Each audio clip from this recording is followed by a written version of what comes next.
in John Montecalvo's hauler after qualifications. I would say a very good performance from John Montecalvo of late. It must be the new and improved PDRA fuel, John. Well, I'll tell you something, Scott. I'm glad they're doing that. I initiated that years ago with IHRA. It's the only fair way to do it. Not that I believe anybody's cheating here, but it's a good way just to keep everybody honest. And I like to see that they're on top of it. John and Vinny over there at PDRA, they're doing a great job with the tech department. So it was good to see that. And I don't know. That fuel, maybe it picked us up. Maybe all other fuel was bad. I don't know. But just kidding. Yeah, we had a good performance yesterday. We need to pick it up 60 foot a little bit more. But, hey, on testing, we made 4 good runs. We were like a bracket car. So looking forward to today. And JR with a 033. Wow, impressive. It seems like we're heading in the right direction.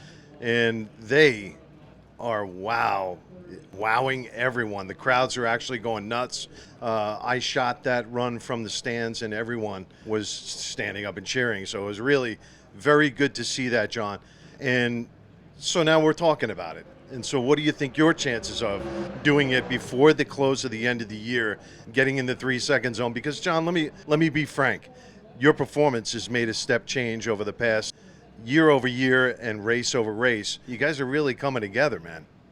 I don't think anybody's got any big performance advantage over here. I just think that JR's got he's got Frank over there, and Frank's doing a great job with the car. Obviously, they ran the Bickle car too, and he did a great job with that. The car probably only has 15 runs on it, and for them to go out and go an 06 right off the bat with it, it's pretty amazing. That tells me that they've got a great program over there. They've got great personnel, and they're doing a really good job with the cars, no matter what car it is. So I don't think anybody has any big advantage as far as power goes. I think we're right up there with the rest of them. Went 177 yesterday, and I know if we pick up our 60-footer, we're going to pick up momentum all the way down the track. So again, congratulations to those guys. They're doing a wonderful job over there.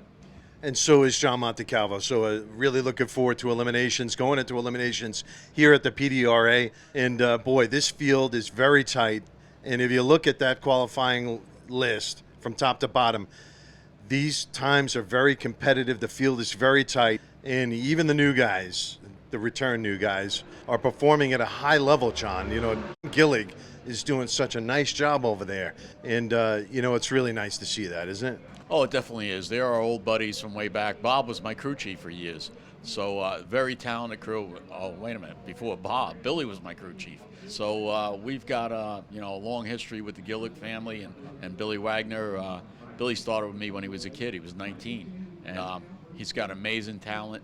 Tony's an excellent driver. They've really got their act together over there. And they're going to be a force to reckon with. It's good to see new people coming out. It's good to see old people coming out. There's a lot of cars that are still on jack stands. Hopefully the last race we're going to have 16 cars out here. So there's still 27 or 28 of them in existence. If we could all get them on the same page, you'd have a phenomenal class. I mean, I go back to when there was 30 cars showing up. Just to qualify was a feat. There was, at one point, there was more cars going home than was qualified. I remember a field with 34 cars. So, hopefully this class, I believe, has gotten a lot of attention between PDRA and NHRA, with your help, of course, Courtney helping on her end. I think that, the class is really coming alive. Yeah, the class is really coming alive, and the wonderful thing for me as a media guy who's doing our best to promote and push and, to watch other folks in the media get interested in it. For the finals, we've got Kyle Christ, who's going to be another camera guy. So we have a relationship with Kyle and Straight Line Media. We also have some breaking news right now. I'll release it. Sam Smith, half of the Competition Plus is Power Hour. So Lee Craft, Sam Smith, they're going to be there doing their thing. We also have Sam Smith on agreement. So now we have a 3-camera shoot. We're going to get Lee Craft on board. We're going to have a 4-camera shoot.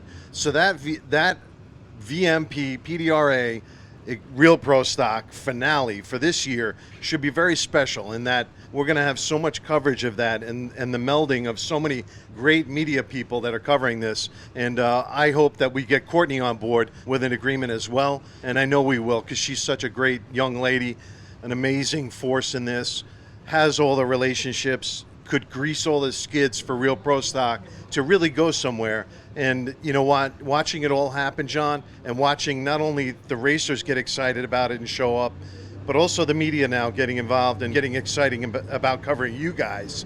It really is warming my heart, you know, and I'm very blessed to have the opportunity to hang around wonderful folks like John, you know, John, the Blucino family, the Gillig family. I mean, the Caruso family, even though she's 6'3" I know she's coming to Road Pro Stock.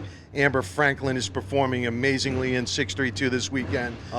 Elijah Morton was sitting on top there, J.R. Carr. I mean, all of these wonderful names, all these wonderful drivers. Dave Hughes, I mean, Justin Kirk, the list goes on and on. There's so much talent here, and it is a wonderful, amazing blessing for me to be able to hang around wonderful folks like this. Not only are they great racers, they're leaders in their industries back at home and do great things in their communities. And you know, that whole racetrack, not street thing, the whole Long Island racing scene, drag racing scene, coming back to Long Island, John.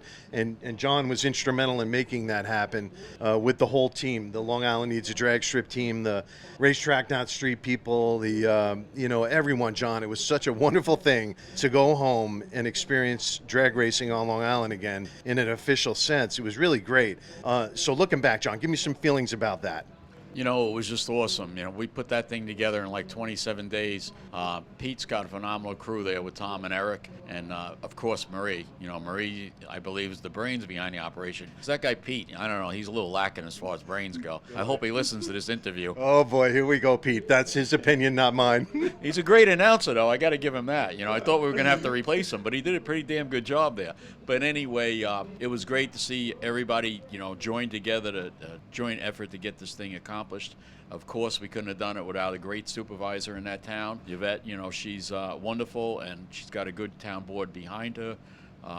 You know, Tim, Ken, the whole gang over there, they did a really great job giving us permission to do this as an experiment, more or less. Basically, it was a feasibility study, but I think it went overwhelmingly well. We're going to be back next year, I believe. You know, there's a lot riding on what's going to happen in November here, but I think we've got enough support there to get this thing accomplished again. Pete and I were actually out there Wednesday before I caught my flight here, laying out some things there. We've got some different ideas on how to do things. Pete came up with a great schematic. I like the design that he came up with. So all the pieces fall together. It's going to be a great thing again next year. I mean, it really, you know, it was emotional for me when it got approved by the town board, and then just pulling into the gate that first morning and seeing all the cars lined up. I mean, it was amazing to me.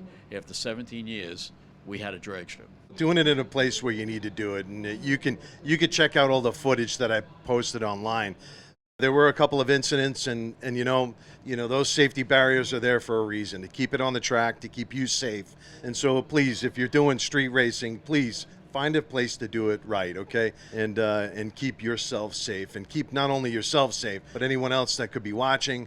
Property damage, you just don't want to get into the game, you know what I mean? Just stay safe, okay? And John, you know, to watch John Montecalvo over the years with the Long Island Needs a Drag Strip guys actually make it happen was absolutely a cool thing.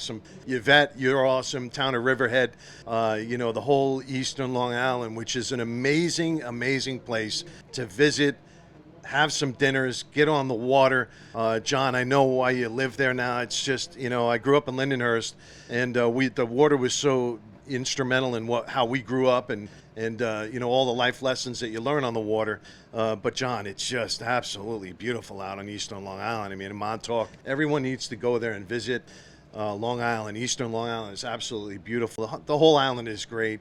New York City, I mean, really, the whole thing is new. I love my New York, and it's just a wonderful, wonderful place to be. And I need to shut up about this and just congratulate John on his qualifying performance and wish him all the best in eliminations. I'm sorry for run-on, but it really is a special place in my heart, John. I know it is for you too. The family is there, life is there, the business is there, and you know, I just can't believe a guy like me gets to meet a guy like this through drag racing. It really is a special sport.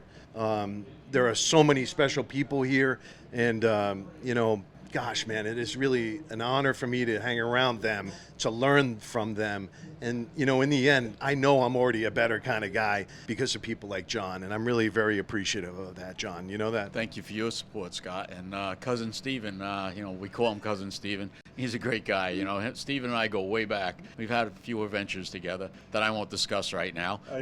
He keeps telling me about Durango Johnny, but I don't want to bring it up unless John approves it, right? Yeah, no, we'll stay away from that one for a while. But anyway, what you hit on with Long Island is very interesting. You know, if we were ever fortunate enough to get a national event there, I mean, to me, the richest people in the world come out to Eastern Long Island for the summer. They've all got houses out there, whether they're movie stars or rock stars or whatever they want to be, but they're out there. So there has to be something for the richest people in the world that can vacation anywhere, come to Eastern Long Island. But the thing is, too, is that most of these tracks that we go to, you know, we're in it maybe a day early, we'll see the sights. But I would believe that if we had a national event there, people would want to come out for a week. You know, Montauk, you've got fishing out in Montauk, you've got Sag Harbor, you've got Greenport, you've got the wineries, you've got Manhattan. There's just so much to see. Beautiful Shelter Island, right, John? Oh, Shelter Island's one of my favorites. Yeah, positively. Block Island, not that far away. It's a ferry ride away, you know, or, you know. So, yeah, we like where we live. You know, we love where we live. I've been through other parts of the country, and we've got the mountains if you want that. So I think that if we were ever fortunate enough, people would really enjoy spending some time there, which brings money into the community. And that's the whole point here, is that the tourism dollars that a trip could bring would be phenomenal. Yvette Aguiar, thank you so much for bringing all of us back to Long Island, and the whole Riverhead crew out there on town council, and you know, thank you so much for doing that. And John, I'm wishing you all the best in eliminations, man. I really can't wait to see your performance. It's been absolutely stellar lately. 4079 is where you qualified, and I think you're fifth in qualifying. Right. This guy is on the move, and it's so really wonderful to see it, John. Good luck. Well, we've been down the past couple of years, but I feel like we're inching towards a win. You know, I'm feeling it. Feeling pretty good today. Let's see how it goes. There's some tough competitors out there.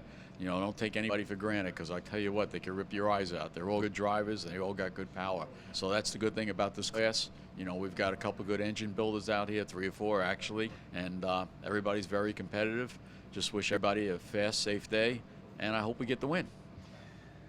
With John Montecalvo at the PDRA Drag Wars in GALOT Motorsports Park. It is so great to see all of you. Thank you so much for watching, and here comes eliminations.